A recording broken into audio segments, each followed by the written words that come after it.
చీకటితో వెలుగే చెప్పెను నేనున్నానని, ఓటమితో గెలుపే చెప్పెను నేనున్నానని.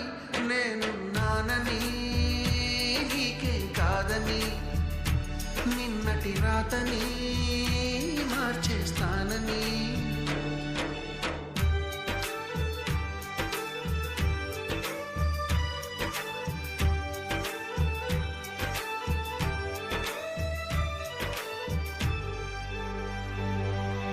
తగిలే రాళ్ళని పునాది చేసి ఎదగాలని, తరిమే